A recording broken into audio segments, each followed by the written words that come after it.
So, emulating and remixing. This is a really, really interesting topic for me. It's definitely helped me in my career, in my filmmaking process to really hone in and, find my own voice, find my own direction by building on other people's creativity and, talent and making it my own and changing it. So, let's dive into this. You guys ready? So, discovering your inspirations. This is what I mean by the word emulation, right? Emulation is like creative inspiration. It's where you draw inspiration from. It's where you draw from that you feel like, wow, I love that and there's something about that that I love and I like. That's what creative inspiration is, right? So, what this has to do with in the discovery phase is researching what's out there is the best way to find new ideas and even, upgrade your current ideas. Sometimes we can hit creative blocks where we don't know what to create, we don't know what to do next. Sometimes we can get stagnant, stuck, and going out and consciously, with purpose, researching is a very, very excellent tool. And we're going to get into that. So things start mixing together when you find inspiration and new creativity starts flowing. Think of elements in other people's work, basically, that you want to integrate into your own. That's kind of the overall theme of this. How does your idea, your personality, your outlook, your aesthetic, and your style build on that original idea or piece of inspiration that you found? And then you make a remix. So I'm gonna show and explain how this secret formula process really works.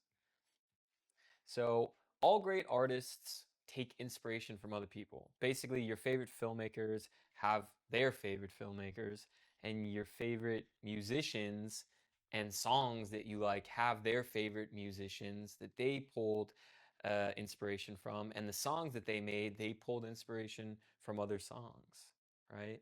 A key to creating something impactful is taking what you've done before, working on it, and making it your own, okay?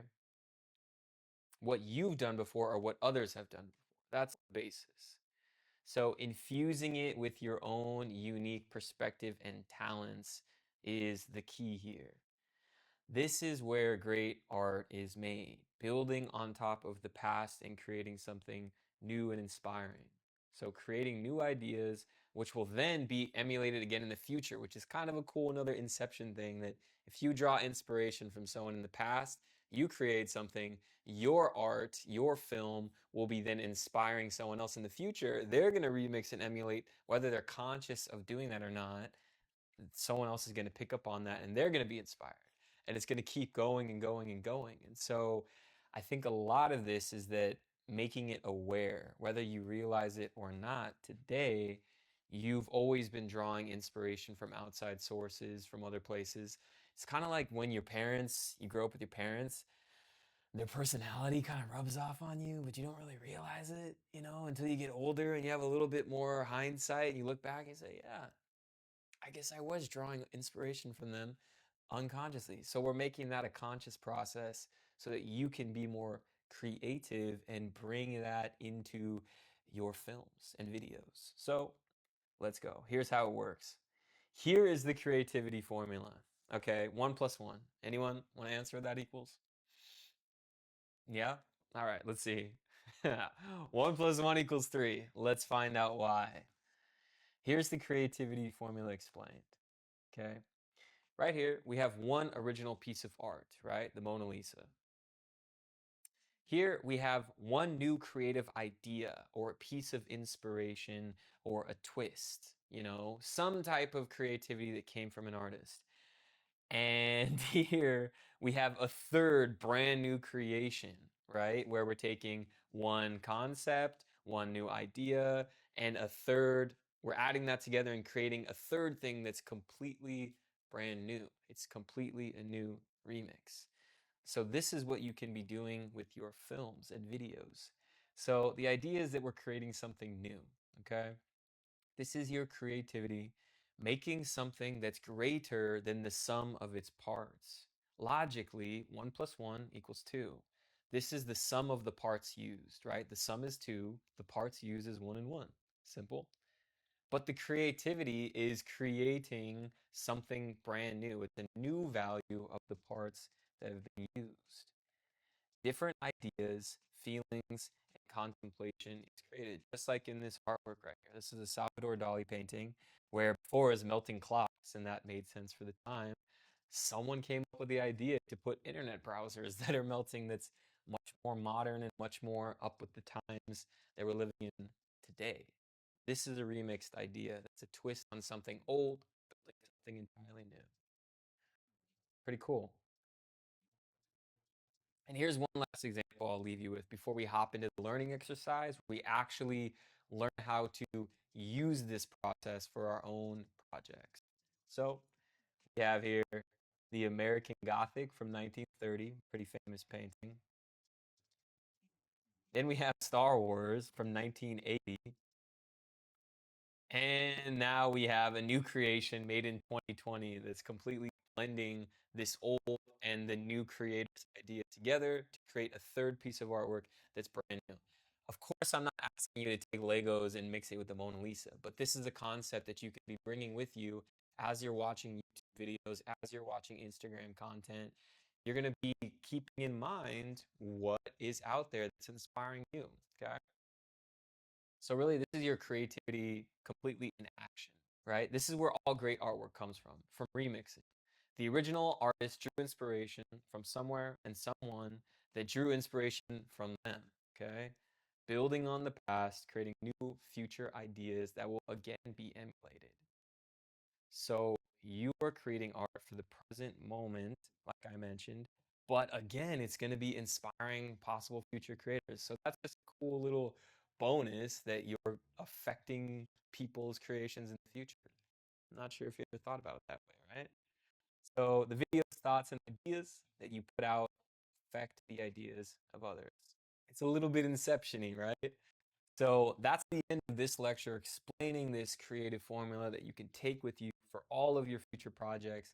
In the next lecture, we're going to talk about the learning exercise, and you're going to do the activity with me. We're going to do a session on how to actually implement this technique into your creative process. I'll see you in the next lecture.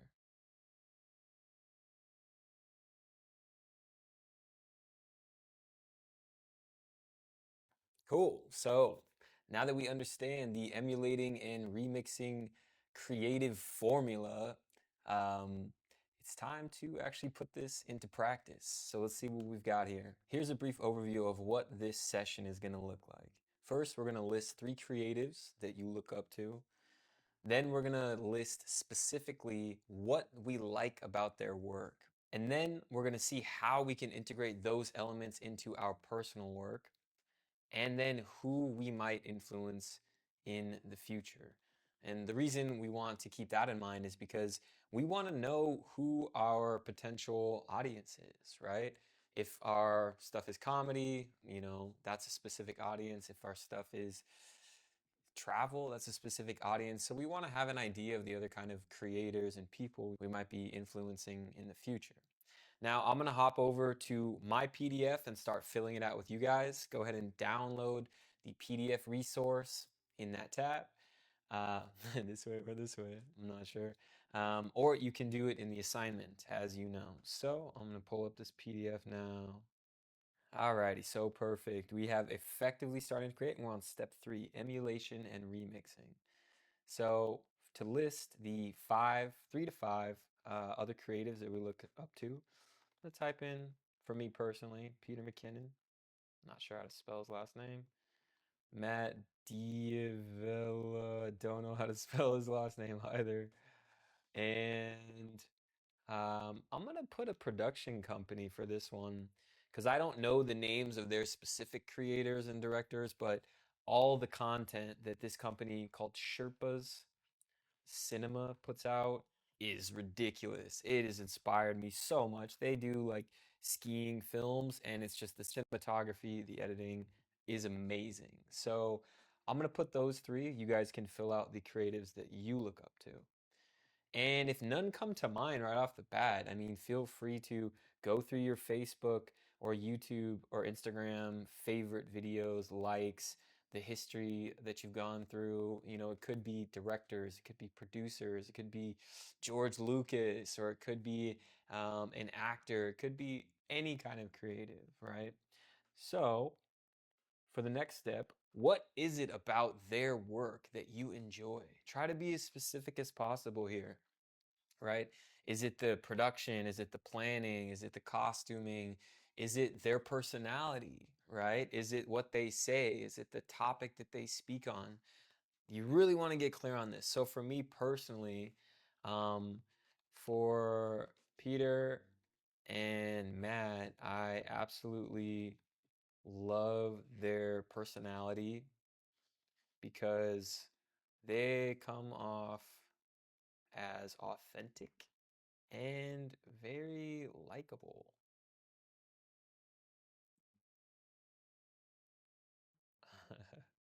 It fixes spelling.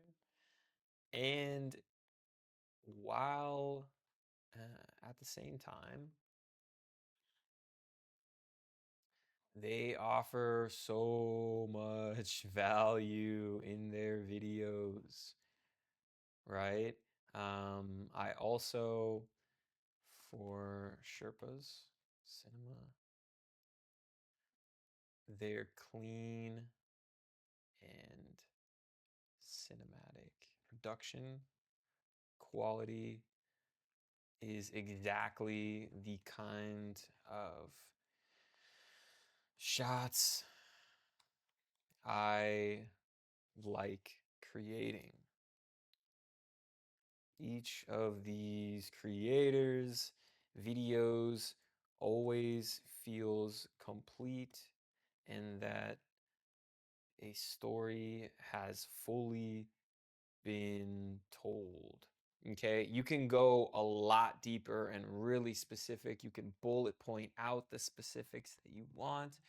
But just for this purpose of me showing you guys and for time's sake, I'll stop there. But I think you get the idea of really looking in for music selection, tone, personality, camera movement, shot choice. All these things are going to become part of your specific style and aesthetic. So for number three, how can you integrate their work or their elements into your work? So for me personally, um, I will use the camera movement and editing style from Sherpa's Cinema in all projects. For example, you know, style one, example, style two, style three, and you list those specific elements that you're going to integrate and make yours. So the important part here is really taking what you see that you like and how to you can practically use it yourself. So another example that I'll give briefly is because I love Peter McKinnon's and Matt D'Avila's presentation style so much, for me to be able to integrate, I can say that for a practical thing, you know, for presentation, I'll review my project overview slash direction and wording, you know, before my shoots so that when I'm filming, all the info is flowing naturally. So that's a very practical way for me personally to get more of the style that I really like and appreciate from these other creators.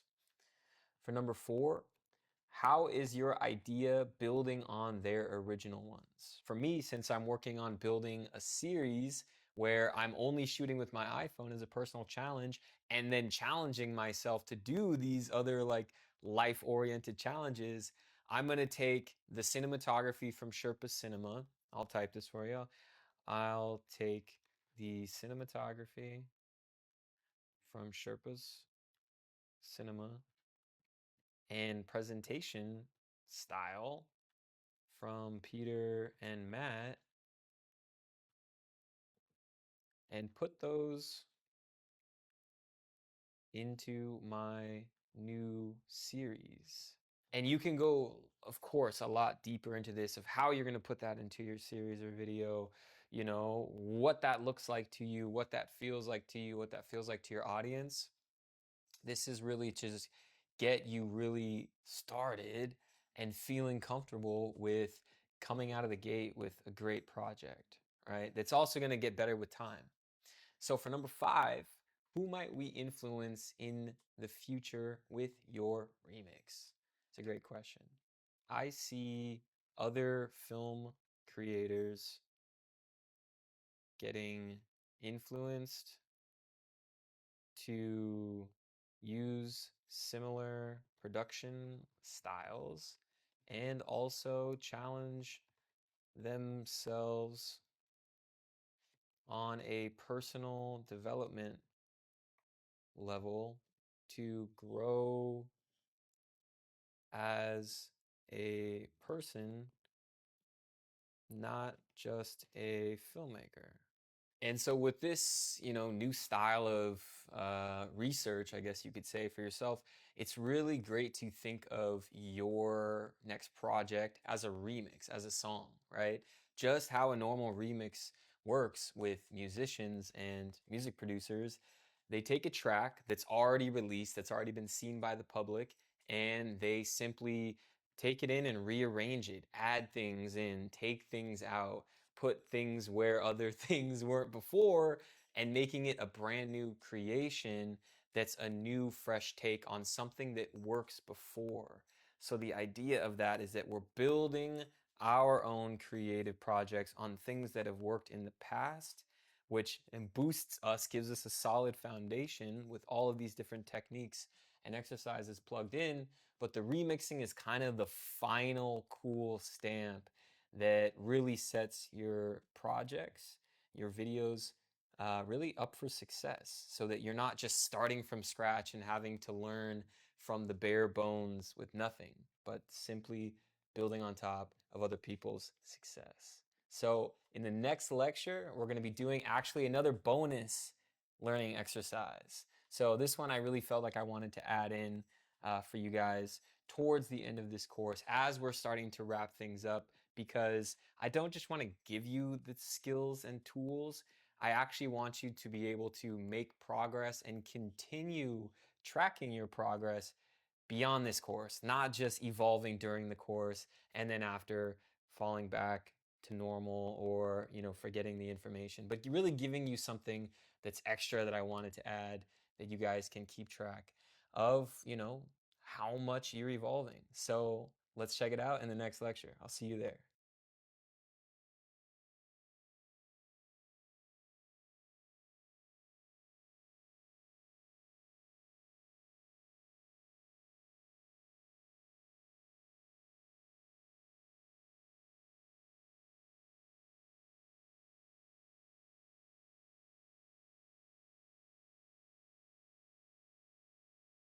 And so, as promised, not many people talk about this kind of stuff of really keeping track of your progress. Once you start making progress in life and as a creator in general, it's really important to know where you're going and if you're actually getting to that point. So, I like to make the analogy to GPS, right? What you use on your phone to get anywhere in life. And when you get in the car, when you're walking, whatever it is, it's super important that if we use that to get from one physical place to another, doesn't it make sense that we use that to get to where we are now, to our goal, right? It's the same thing, it's a destination. So let's dive into this. Your mission, milestones, and roadmap. Okay. So your GPS leads you to your destination, right? Do you know what this destination is? Anyone? This is getting from my house to one of my favorite coffee shops. And because I live in Los Angeles, yes, it's a 40-minute drive to go 13, to only go 13 miles, 40 minutes, man. It's ridiculous. Los Angeles is too damn big. But if I didn't have GPS, this 40-minute drive that already seems like a long time, it's a long destination to get to where I want to go so I can enjoy my day in coffee, would take a lot longer to get there if I just got in the car and started driving, right? So, creating your roadmap. When you get in the car, you have a destination, just like I mentioned. You put that destination into your GPS and you don't just turn the car on and head in the general direction hoping you're going to get there. You have a map with turn by turn waypoints that lead you to the goal that you want to reach. Without this, in my opinion, maybe you get lucky, maybe not, you would never reach your destination or it would take a lot longer. So, this is the same concept for attaining our goals, as I mentioned. We break it down to turn by turn, waypoints, milestones, however you want to look at it. And then we set a date or dates to achieve those specific milestones to attain our end goal. We want to follow our map, but also, really stay flexible. So this is something that is structured to help us get to where we want to go, but we don't want it to become a hindrance of, okay, now it's been a few months and I have to keep going on this direction, right? It's similar to when I started skateboarding, my mission was to create content that inspired and empowered other people. And at the time, that was through skateboarding. I created montages that people would message me saying, well, I just watch your montage. I watch it every day and it gets me excited to go skateboarding. I had a mission, but at that time, my destination, my goal, the mission was the same, but the way I was going about it was different at the time. So being flexible is very important for this bonus tool in this course. But as I stayed flexible, these fun kind of skateboarding videos, led to projects with friends, which led to freelance clients, which led for me going to doing YouTube tutorials and then Udemy and then my Film Creator Academy, Life Academy, and then also in-person workshops. So I had the same goal. I knew where I wanted to go, but I really remained flexible in how things really changed over time. And the way you express your original mission will also change with time. But the important thing to remember is that the goal is to follow a map that leads to letting your voice be heard and your creativity being expressed. So I'm gonna hop into the Miles and Roadstone Roadstones, the Milestones and Roadmaps PDF. You guys can download it or do it in the assignment lecture. But I'm just gonna do a brief overview and then we'll hop into it. So first question, what's your main mission and what's your end goal? Then, what are the main milestones to reaching that goal? So, we're going to start with where we want to be, and then we're going to work backwards to get to the turn by turns to successfully getting there. The 1 day milestone, the 1 week milestone, the 1 month milestone, and the 1 year milestone. Okay. You don't have to break it up into these specific parameters or timelines, but I find this really helpful when you're setting a goal that's a little bit larger to break it up into smaller chunks and more long-term chunks. Third, what is the issues or roadblocks you might run into in your journey? What's the traffic jam? What's the accidents? What's the barriers? What are the problems that you might have to overcome? You see it now, you plan it now, so that when you're doing it, you're aware and you're already observing and prepared for what you might run into that will slow you down. And lastly, what is your GPS that keeps you on track? Like, think of it as your main GPS is your main soul, passion, desire, right? So it's basically your main means of keeping on track, okay? So I'm going to open my PDF.